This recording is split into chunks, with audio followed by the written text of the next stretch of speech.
Mesdames, Mesdemoiselles, Messieurs, amis sportifs, bonsoir et bienvenue à ce numéro, le troisième mi-temps, numéro 21. C'est avec beaucoup de plaisir également que je retrouve sur ce plateau Messieurs Choualio Diomandé, bonsoir. Bonsoir Sébastien. Merci d'être là avec nous. Nous sommes également avec Monsieur Jean-Marie Alla Kwame, président de la Fédération ivoirienne de cyclisme. Bonsoir, président. Bonsoir, Sébastien. Merci d'être avec nous. Mais je vous en prie.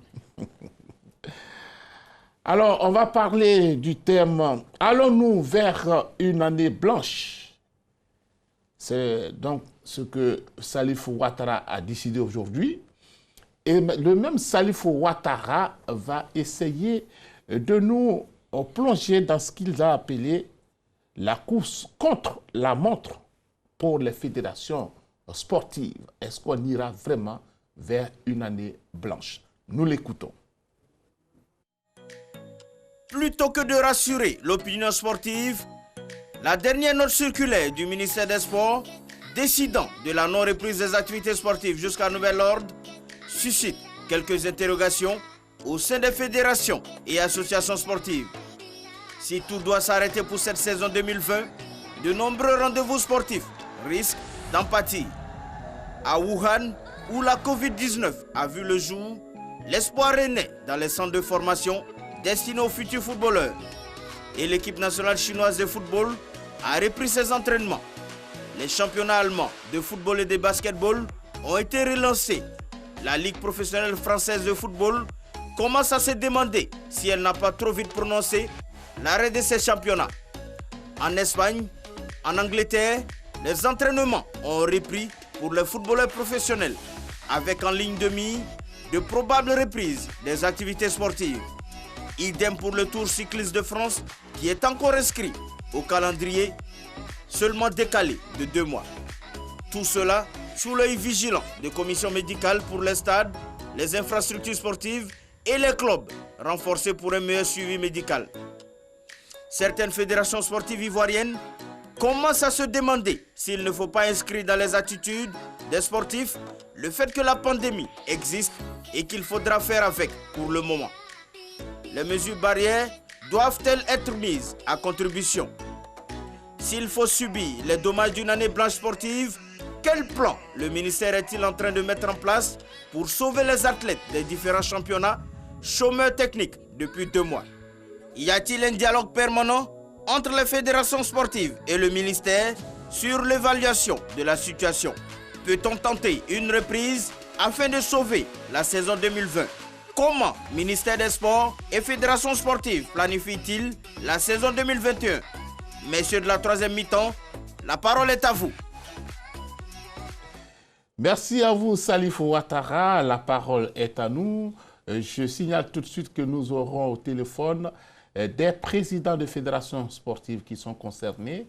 Et ensuite, nous aurons également quelques organisateurs d'événements sportifs.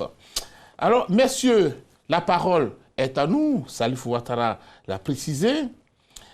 Comment interpréter la décision du ministère des Sports? Toutes les activités sportives toujours suspendues. Monsieur le Président, est-ce la meilleure option? Oui, pour l'instant, oui. On est obligé de dire que c'est la meilleure option puisque après la réunion du comité national de défense, le ministre donc, a pris une décision pour dire que les mesures ayant été plus ou moins allégées, lui aussi il allégeait les mesures qu'il avait prises, c'est-à-dire qu'on permet aujourd'hui à plus de 50 personnes de se réunir dans une salle.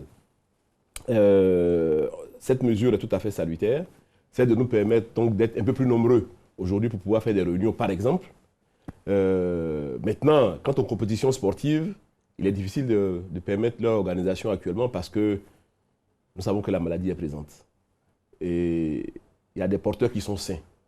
Et il n'est pas très évident d'organiser une compétition sportive et demander au public d'être absent. Ce n'est pas très évident. Donc, tant qu'on ne sera pas sûr que la maladie s'est éloignée de nous, pour moi, c'est une solution qu'il faut, je dirais, accepter. Est-ce que vous avez été associé quand même à cette prise de décision? Non, en fait, je pense qu'on n'avait pas à nous associer en réalité. Parce que, comme je le dis, c'est quand même un Conseil national de la sécurité qui a décidé, qui apprécie la situation en Côte d'Ivoire, qui dit aujourd'hui, nous avons tel nombre de malades, aujourd'hui, il y a tel nombre de guéris, et donc, il y a telle et telle décision que nous pouvons prendre. Le sport, enfin les fédérations sportives sont ici en Côte d'Ivoire, elles ne peuvent pas échapper aux règles qui sont, n'est-ce pas, fixées par le Comité national de sécurité, présidé par le président de la République. Et donc, pour l'instant en tout cas, la situation telle qu'elle est, nous ne permet pas de faire autre chose. Alors, je vais lui demander, est-ce que vous partagez cette solution, oui, ou écoutez, cette décision peut-être? oui, mais c'est une décision qui était salutaire. Parce que là, on est maintenant dans le déconfinement sportif. Il faut le dire comme ça. La pandémie n'a pas encore été vaincue. Il y a encore des cas. Chaque jour que Dieu fait, on nous présente des cas. Et je pense que la décision qui a été prise de suspendre toutes les compétitions, c'est une décision salutaire. Le temps qu'on puisse attendre la décision du comité national qui va statuer le 11 mai, le 31 mai, on va voir ce qu'ils vont décider. Parce que aujourd'hui, le fait de reprendre ou de ne pas reprendre ne dépend pas des fédérations sportives. Elle dépend des autorités politiques et sanitaires. C'est elles qui ont ce dossier-là en main, c'est ces autorités-là qui doivent dire OK, à partir de maintenant, on peut commencer à déconfiner le sport, mais tant que les autorités politiques et sanitaires ne se sont pas encore prononcées, il est difficile pour les fédérations sportives de se lancer. Même ça a été le cas en France. En France, ce n'est pas la Ligue professionnelle ou la Fédération française de football qui a décidé de suspendre leurs compétitions, mais c'est une décision politique et la fédération a suivi. Même en Allemagne, avec la reprise, c'est avec l'accord des autorités politiques. Et donc il y a des mesures qui ont été prises. Donc je pense qu'aujourd'hui, nous sommes dans une situation où tout le monde attend les autorités politiques et sanitaires afin qu'on puisse voir si réellement on peut commencer à déconfiner le sport. Alors, monsieur, je crois qu'on peut avoir le président de la Fédération d'athlétisme, Kwame Jano, bonsoir. Bonsoir, monsieur Oyen. Monsieur le Président, c'est avec beaucoup de plaisir qu'on vous retrouve, mais c'est au téléphone, c'est pas compliqué. Alors, ça fait un moment que vous n'avez pas retrouvé le chemin des stades, et la dernière décision vous oblige encore à rester chez vous. Est-ce que vous n'êtes pas en train de partir vers une année blanche? Bon, il faut dire qu'une année blanche, c'est trop dit. Nous avons commencé notre saison 2019-2020 depuis le mois de novembre. Et au niveau de certaines localités, jusqu'au 17 mars, nous avons arrêté. Il y a certaines localités qui avaient déjà fait 6 compétitions. Et nous, à notre niveau, nous avons fait 2 compétitions jusqu'au 7 mars. Et il restait certaines compétitions à organiser. Malheureusement, le Covid-19 nous a mis en stand-by. Et nous attendons pour que nous puissions reprendre la piste du stade. Mais l'instance internationale nous a déjà imposé une date, le 8 ou 9 août 2020 pour les championnats nationaux. Et donc à partir de là, nous espérons que si les portes des stades sont ouvertes à partir du 1er juin, nous allons laisser 6 semaines pour que les entraînements reprennent. Et le 11 juillet, faire une compétition dans les localités, le 18 juillet aussi une compétition, et le 25 et le 1er août, ce sera des dates de sécurité. Donc là, nous avons aménagé nos programmes de compétition par rapport au programme que l'instance internationale nous a donné. Puisque à partir du 14 août, la Diamond League au niveau international va démarrer jusqu'au 17 octobre. Donc voilà un peu ce que nous avons fait. Mais si jusque-là, il n'y a pas de reprise, il faut dire que ça sera un peu difficile pour nous pour que nous puissions reprendre les activités. Et là, nous partirons vers les années blanches. Alors, Président, une question concernant le meeting Gabriel Thiako. Est-ce que ça va se tenir? Bon, le meeting ne pourra pas se tenir parce que le meeting Gabriel Thiako a été maintenu dans le tour africain. Et comme la Diamond League en Europe et puis aux États-Unis, nous, il y a une compétition qu'on a dénommée maintenant tour africain. Et le meeting Thiako fait partie de ce tour africain qui est chapeauté par la Confédération africaine. Et compte tenu du fait qu'il y a la pandémie, la Confédération africaine a demandé à ce qu'on suspende à des compétitions et donc le meeting ne pourra pas avoir lieu. Charles, vous avez une question pour le président? Oui, parce que là, quand on vous entend, là, ça va être compliqué, parce que la pandémie n'a pas encore été totalement vaincue.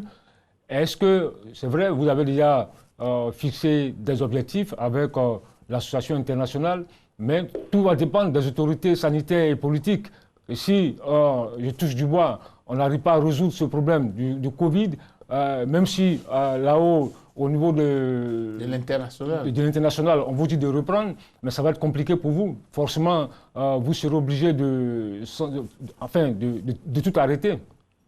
Oui, effectivement, tout dépend des autorités nationales en fonction de ce qui va se passer. Lorsqu'ils vont nous dire de reprendre et que nous voyons que cette date du 8 au 9 août, nous ne pouvons pas tenir les championnats nationaux, nous avons écrit à l'instance internationale pour leur dire que ce n'est pas possible. Parce que tout ce que nous faisons aussi, il y va de la santé des athlètes.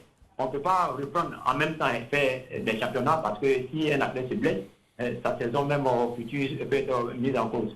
Donc, nous allons apprécier tout ce qui va se passer sur le plan national avec les autorités et échanger avec l'instance internationale. Si c'est en juillet qu'on reprend, on va leur dire que bon, nous avons un mois seulement et que les un mois, on ne peut pas reprendre les entraînements et faire la compétition.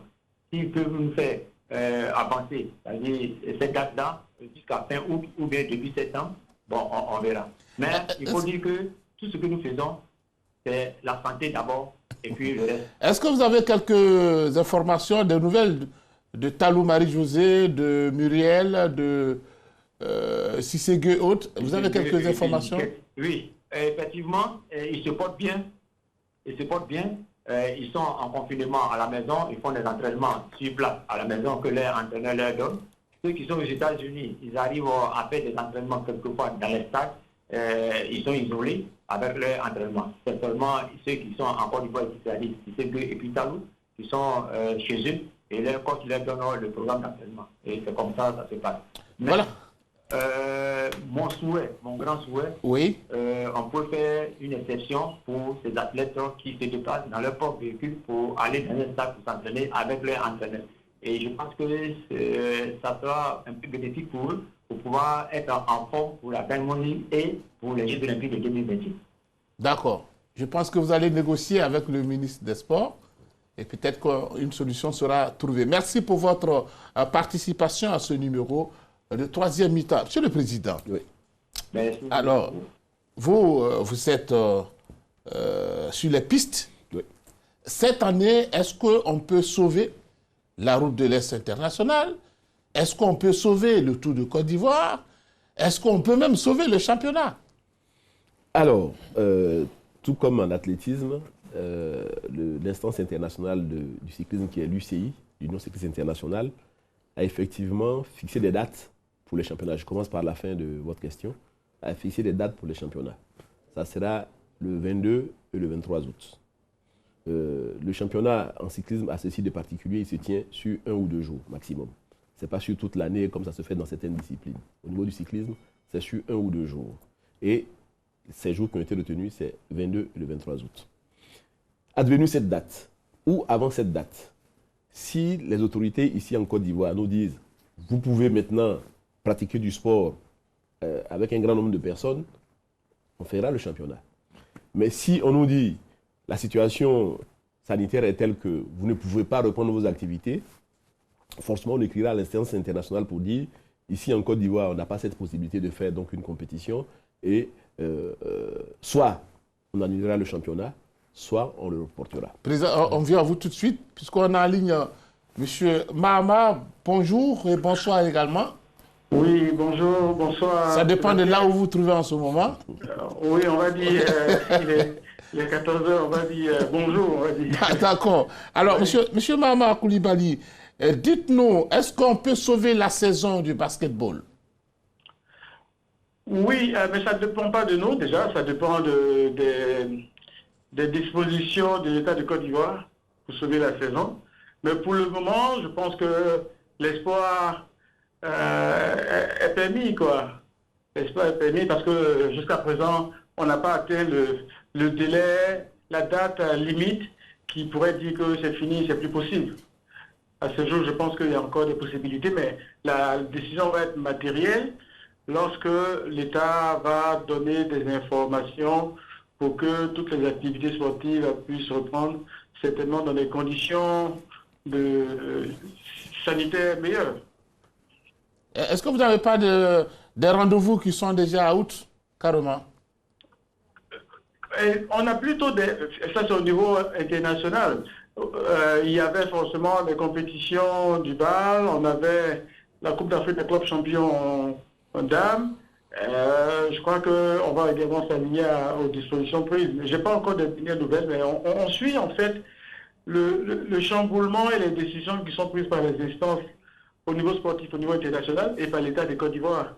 Nous, on a évidemment des programmes qui sont chamboulés. On comptait recevoir en septembre un forum du mini basketball pour 400 enfants. On attend de voir. Tout est hypothétique pour le moment. Alors, M. Mahama, vous êtes le tout nouveau président de la Fédération de basketball. J'imagine que vous avez voulu vraiment attaquer cette saison avec beaucoup plus de ferveur, d'ambiance. Aujourd'hui, vous semblez un peu déçu, découragé quand même.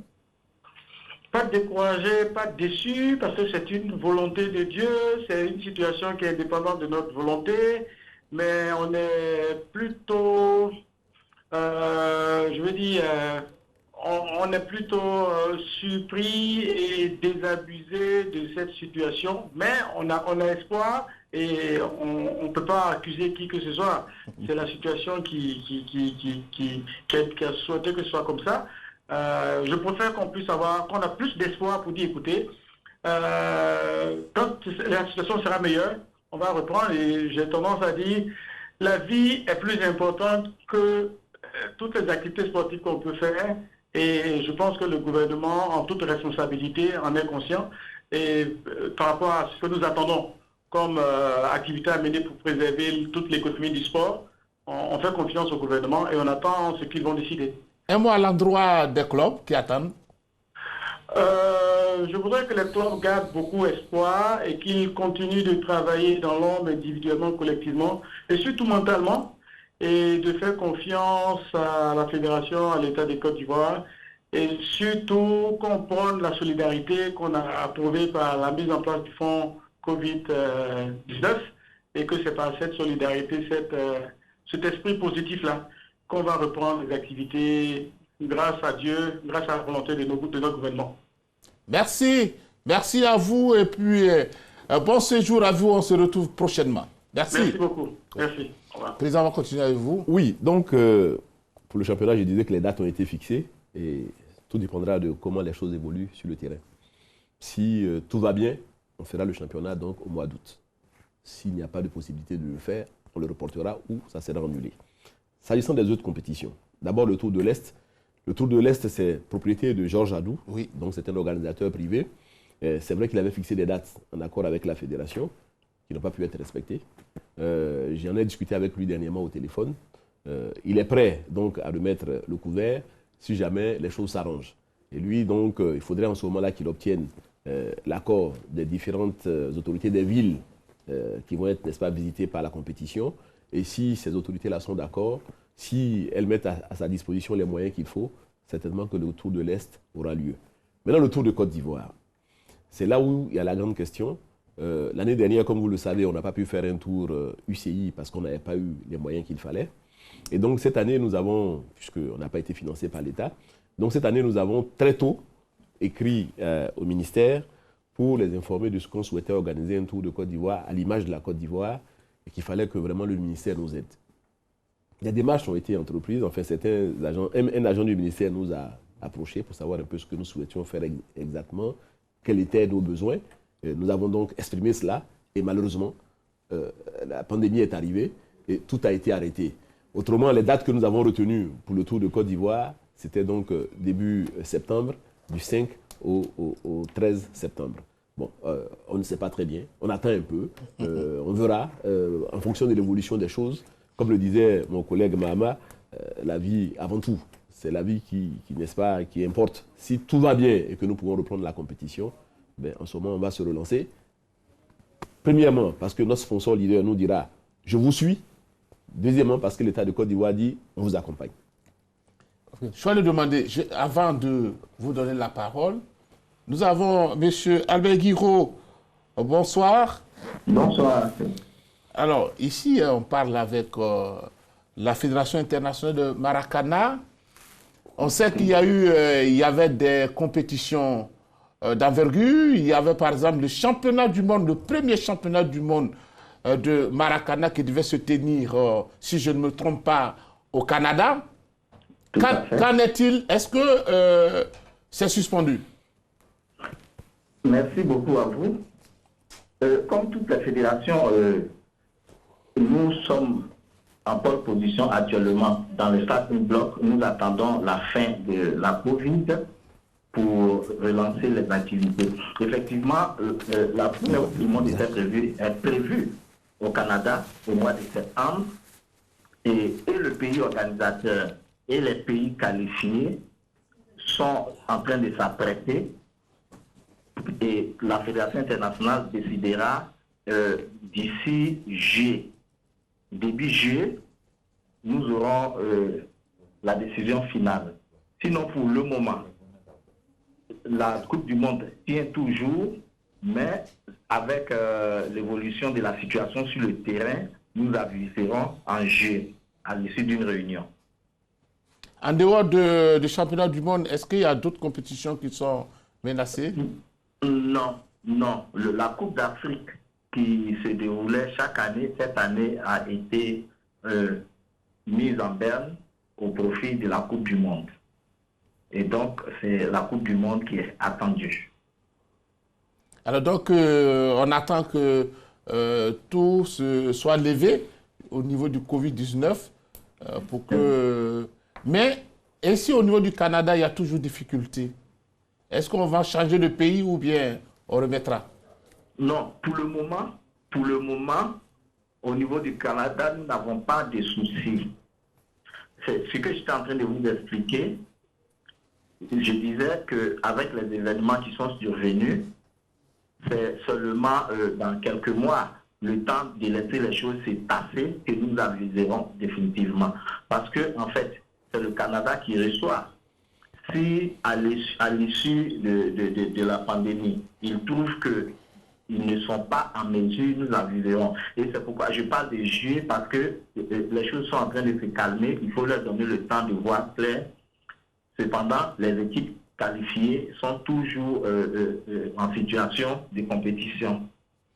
Voilà. Merci à vous, monsieur Guiraud Albert. Merci pour votre participation à cette émission de troisième mi-temps. Vous êtes le directeur exécutif FIMA.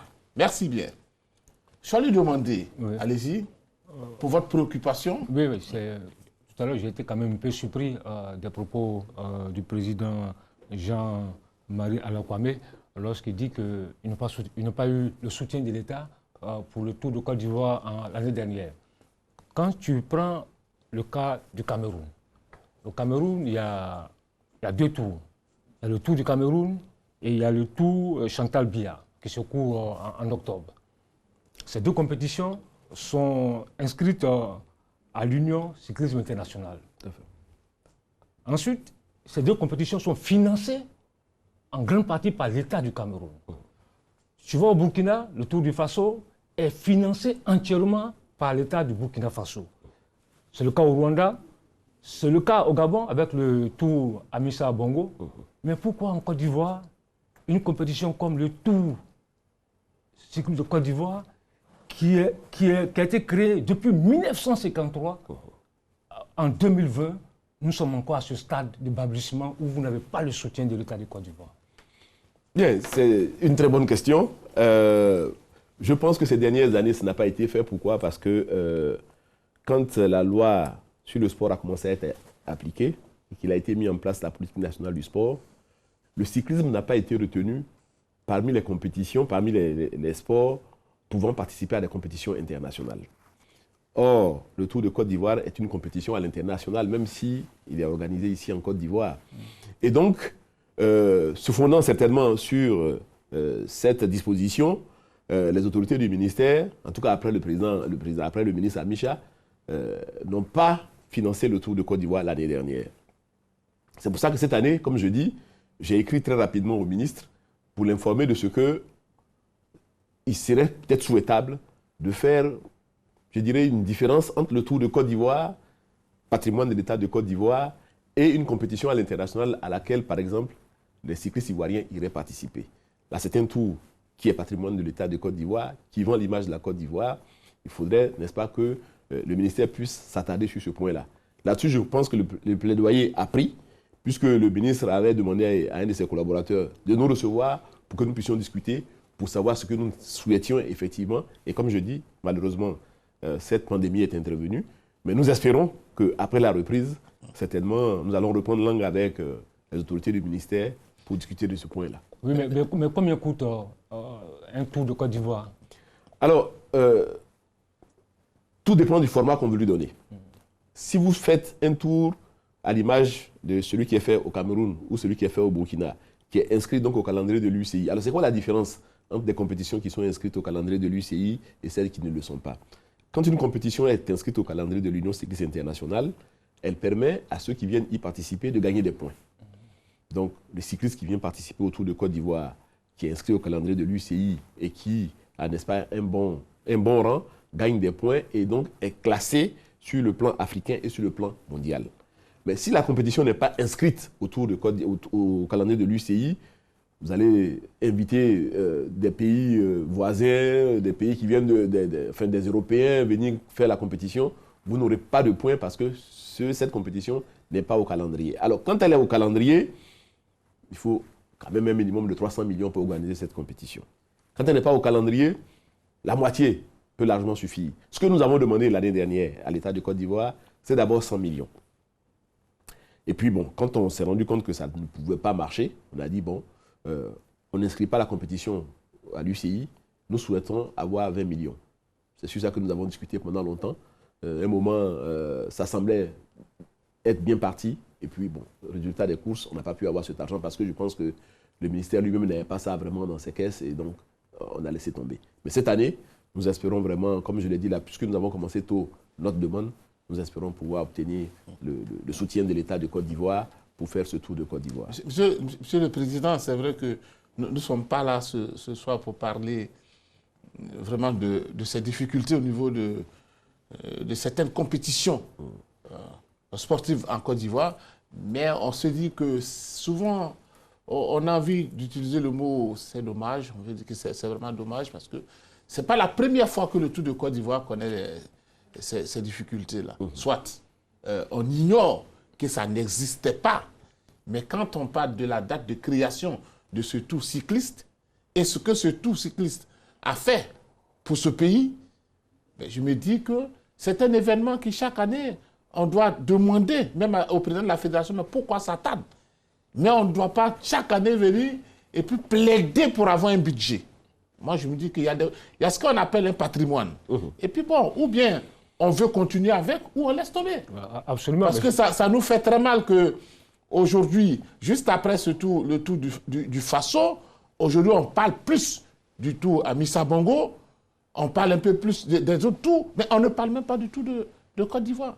Parce qu'on fait comme si ça n'existait pas. Et ça n'existait pas. Sébastien, avec ce que vous dites, c'est-à-dire qu'au-delà même de l'aspect sportif, il y a l'aspect touristique. Tout à fait. C'est comme le rallye de Bandama, c'est au-delà du sport, mais c'est un aspect touristique. Et moi, je pense que vivement que les autorités sportives puissent se pencher sur ces compétitions-là, qui logiquement devaient être vraiment des compétitions vedettes, prioritaires, même pas le président de la fédération ne doit pas aller mendier pour organiser, excusez-moi du terme, pour organiser le Tour de Côte d'Ivoire. Je pense que là, il faut vraiment une bonne réflexion afin qu'on puisse relancer ce tour-là pour que ce tour puisse retrouver ses lettres de noblesse. Non, là-dessus, le ministre actuel est très ouvert dessus. Quand il a pris ses fonctions, d'ailleurs, qu'il était au lancement du Tour de Côte d'Ivoire 2018, il nous a dit qu'il était prêt à mettre 200-300 millions de francs CFA dans le Tour de Côte d'Ivoire, mais il souhaitait qu'on associe les responsables, je dirais, les autorités coutumières, qu'on fasse des stops dans certaines villes pour discuter, pour parler de paix, de réconciliation. Là-dessus, nous sommes ouverts. Nous sommes ouverts. Donc, comme je dis, il nous a délégué quelqu'un pour discuter. Certainement que nous allons reprendre la discussion après donc, la pandémie du coronavirus. Et puis, on espère que cette fois-ci, si ce n'est pas 100 millions que nous demandons, si ce n'est pas ça que nous avons, nous aurons au moins une aide qui va nous permettre, n'est-ce pas, de redémarrer le tour. Et puis, les choses iront de mieux en mieux. Et l'année prochaine, si Dieu permet, nous inscrirons donc le tour au calendrier de l'Union cycliste internationale. Parce que c'est important. Ouais. C'est grâce à ce calendrier-là, grâce à l'inscription au calendrier de l'Union cycliste internationale, que des Ivoiriens pourront marquer des points, pourront, n'est-ce pas, être connus à l'international et pourront donc un jour participer aux Jeux olympiques, pourront un jour participer au championnat du monde. Merci, Président. Bon, vous savez que la parole est un peu politique. Bon. On va essayer d'écouter avec Salifou Ouattara, on va écouter quelques réactions des organisateurs du TIDA. Qu'est-ce que le TIDA deviendra? Est-ce que ça va se tenir? Est-ce que ça ne va pas se tenir? C'est le tournoi international de la ville d'Abidjan. Nous écoutons quelques réactions. On a fini le dernier TIDA, c'était en décembre dernier déjà. On était en train de préparer activement la 7e édition, comme d'habitude. Et puis malheureusement, cette situation de pandémie mondiale est arrivée. Donc nous continuons bien entendu nos préparations, nos préparatifs, jusqu'à ce que, en fonction de l'évolution de la situation, on puisse décréter si oui ou non on pourra poursuivre cette édition. Avant toute chose, je voudrais m'incliner devant la mémoire de notre parrain de tous les temps, Pape Diouf, qui aux premières heures de cette pandémie-là justement s'en est allé. Le TIDA est une grande personnalité et donc nous allons tout faire on voudrait tout faire pour honorer sa mémoire dès cette année et on espère que le TIDA pourra avoir lieu. Bien entendu, nous sommes co-organisateurs Ivoire Sport Promotion et le district autonome d'Abidjan et avec aussi les sponsors qui ont l'habitude de nous accompagner. On espère que la situation économique le permettra. En tout cas, on espère pour l'instant que les choses puissent reprendre rapidement et pour qu'on puisse organiser le TIDA. Voilà, on a écouté donc également du côté de nos amis qui organisent le TIDA. Alors, les compétitions qui sont annulées, comment amorcer 2021? Est-ce que ça va pas être encore un peu plus difficile? C'est certain. Quand vous avez arrêté la machine pour la relancer, il faut beaucoup d'efforts, beaucoup d'énergie. Et ça ne sera pas très facile, effectivement, pour reprendre en 2021. Mais 2020 n'est pas encore achevé. Et nous espérons quand même, dans les 3 ou 4 derniers mois de l'année, avoir des compétitions. Si tel est le cas, puisque nous aurons terminé l'année avec des compétitions, la reprise sera moins difficile. Mais si tout est à l'arrêt jusqu'à la fin de l'année, et c'est seulement en 2021 que nous sommes autorisés à reprendre. Là, ça va être compliqué. C'est là où ça va être difficile. Difficile pourquoi? D'abord, pour les athlètes eux-mêmes, qui n'ont pas compéti pendant un certain temps. Et il y en a qui étaient dans une catégorie et qui, sans avoir compéti, vont passer dans l'autre catégorie parce qu'ils vont avoir un âge différent. Vous voyez un peu. Donc, voilà, vous étiez, si je prends le cas du cyclisme, vous étiez par exemple un junior, et puis il se trouve que en 2021, vous ne pouvez plus être junior, mais vous n'avez même pas pu compétir comme junior pendant toute l'année 2020. Et vous allez à la catégorie supérieure. Ça pose problème. Financièrement, c'est un problème également pour les fédérations, parce que, quoi qu'on dise, toutes les fédérations sont en fait des organisatrices de spectacles. Même si notre spectacle n'est pas payé par les spectateurs qui sont là, si je prends le cas du cyclisme, ce n'est pas payé par ceux qui viennent assister à la compétition. Mais en amont, il y a quand même un sponsor qui a donné de l'argent, qui a permis que le spectacle ait lieu. Mais cet argent-là, on ne l'aura pas cette année. Oui. Et donc, la fédération, Dieu merci, le ministère a accepté de nous donner donc la subvention liée à la parafiscalité. On l'a eu pour le premier trimestre. On espère que ça va continuer également pour le deuxième trimestre. Mais sinon, s'il n'y avait pas ça, beaucoup de fédérations auraient certainement fermé de façon définitive parce que dépourvu de moyens. On n'a pas pu vendre les licences, on n'a pas pu avoir les réaffiliations. C'est vraiment beaucoup de problèmes en suspens. Et donc, la reprise va être difficile.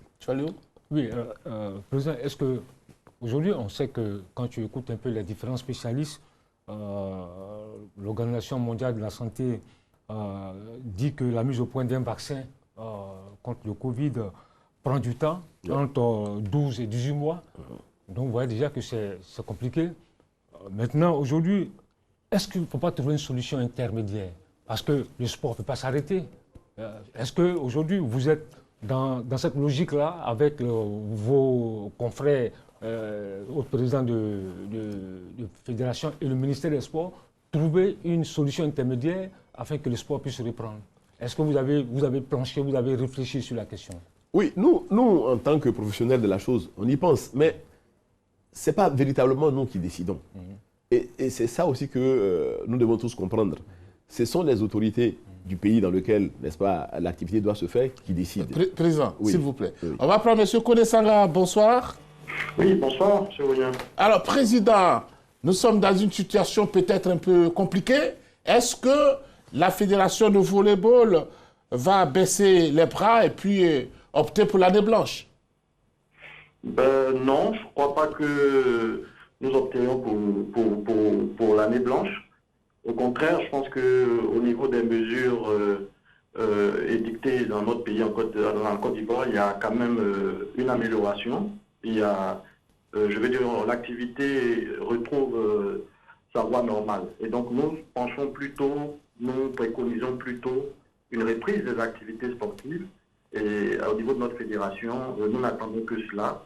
Nous sommes en contact avec les clubs et le souhait, avec maintenant au niveau d'Abidjan, de l'ensemble du pays, la règle de 200 personnes, le souhait c'est que vraiment on puisse avoir le feu vert pour que nos activités, notre championnat qui s'est déroulé, qui a commencé entre janvier et mars, puisse se prolonger et s'achever. Est-ce que vous êtes en contact avec le ministère des Sports pour une négociation peut-être? En contact, je peux dire oui.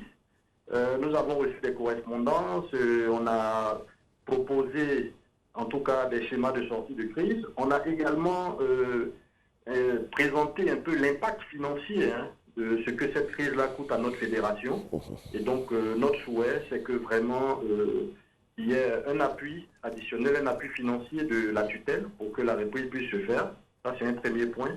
Et le second, c'est que vraiment on attend de la tutelle qu'elle puisse plaider auprès des autorités sanitaires. Je pense que, comme je l'ai dit, il y a une amélioration. L'activité économique reprend progressivement pour que le sport aussi puisse bénéficier de ce retour à la normale là, pour que on puisse achever notre championnat. Parce que c'est ce que les athlètes et surtout les clubs, depuis janvier, il y a des clubs qui ont fait venir des athlètes de l'étranger. Depuis donc 5 mois, ces athlètes-là sont présents à la charge des différents clubs. Et vraiment, tout le monde attend impatiemment le feu vert pour qu'on puisse reprendre. Avec, on espère, j'ai parlé de soutien financier, mais également sur un plan plus matériel, pratique, c'est qu'on souhaite que le ministère puisse nous permettre d'avoir accès au rôle des sports, aux salles, de façon, j'allais dire, gracieuse pour nous soutenir durant cette période très difficile. Merci à vous, M. Koné-Sanga, pour votre participation à ce numéro de 3e mi-temps. Merci bien. Oui, Président, allez-y pour votre développement. Oui, donc, j'embranche un peu sur ce que Koné-Sanga vient de dire. C'est vrai qu'on attend de notre autorité de tutelle qu'elle nous donne un coup de main, mais il ne faut pas tout attendre de l'État aussi. Il y a effectivement ce que nous pouvons proposer, comme le demandait Choualio tout à l'heure. Est-ce qu'il y a un moyen terme, quelque chose que nous pouvons faire qui va permettre la reprise du sport sans mettre la vie des gens en danger? Je sais que pour des compétitions qui se tiennent dans des salles, par exemple, ou dans des stades, on peut organiser une compétition sans qu'il y ait de spectateurs. C'est possible.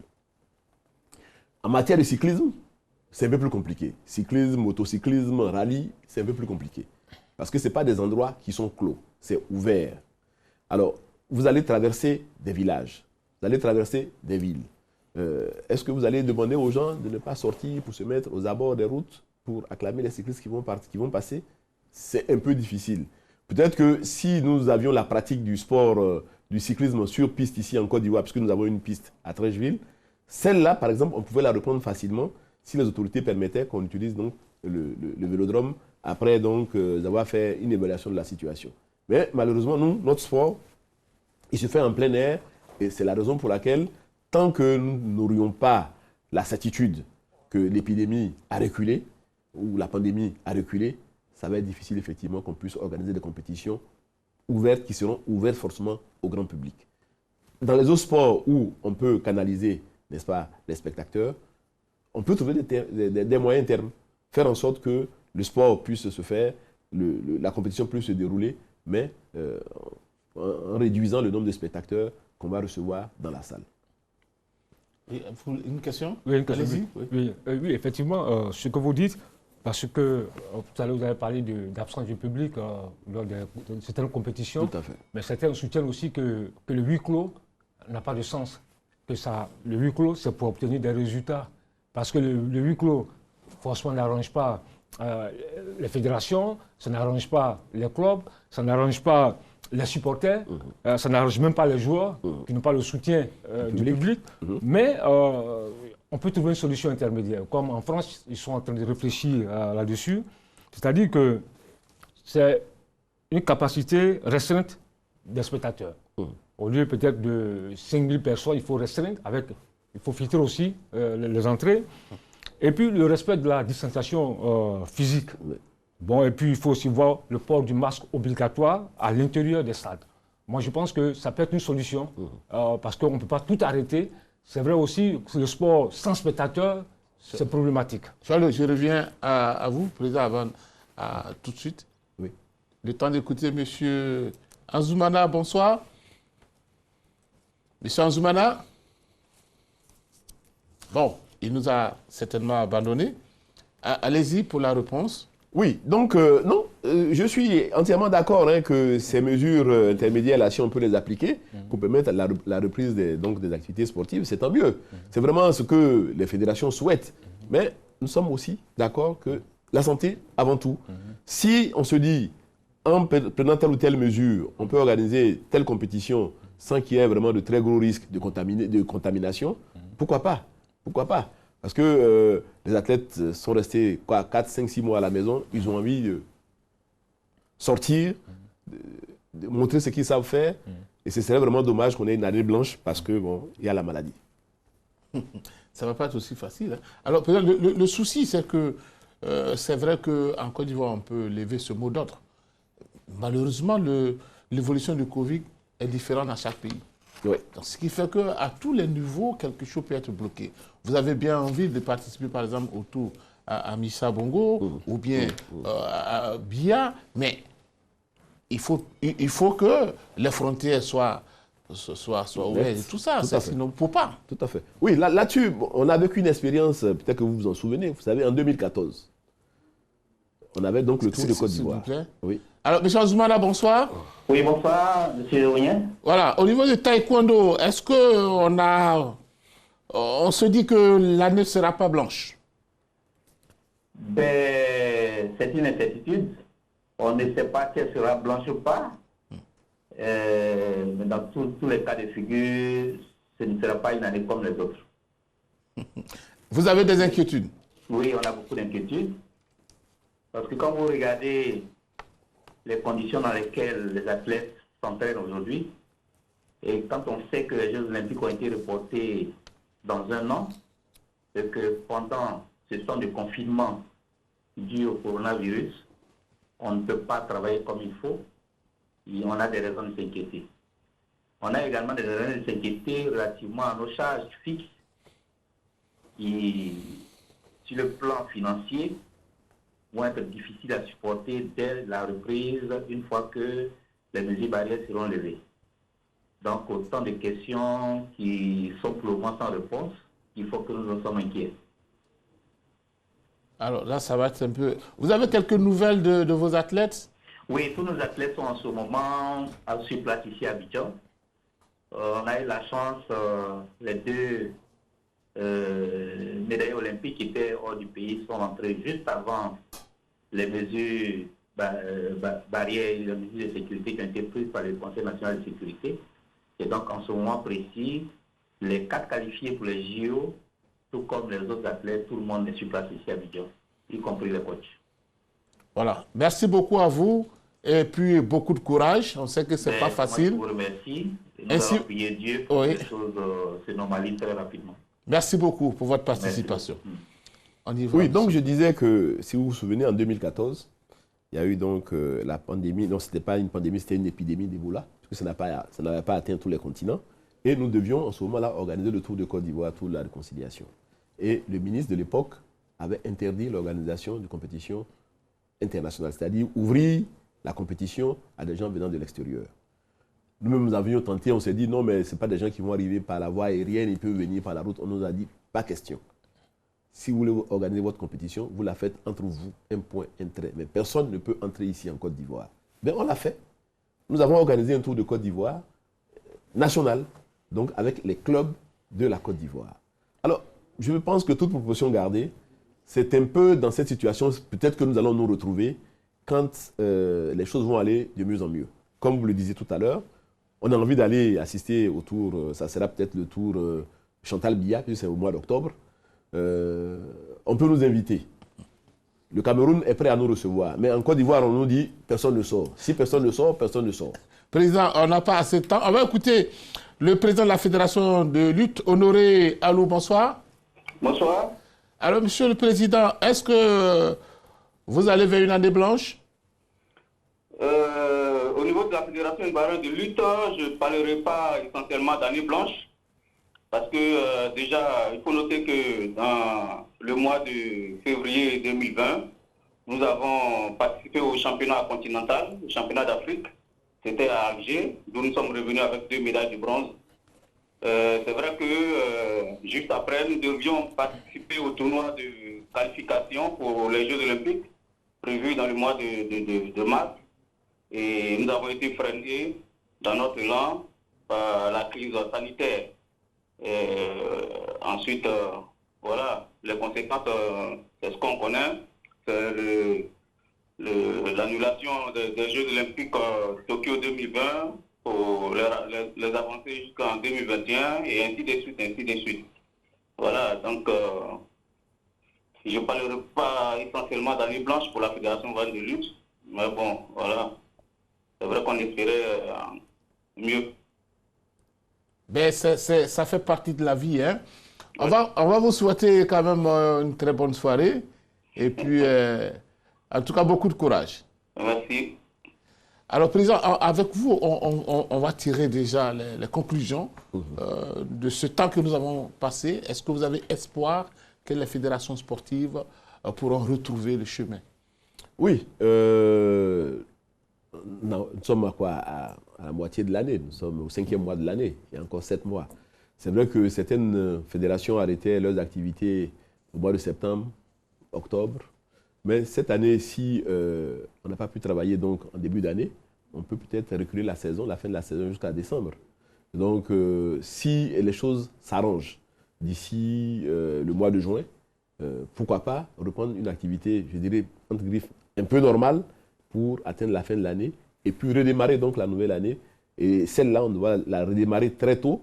Au lieu d'attendre le mois de mars, février ou mars pour certaines fédérations, il faudrait que dès mi-janvier, nous puissions ouvrir la nouvelle saison 2021 avec donc des compétitions.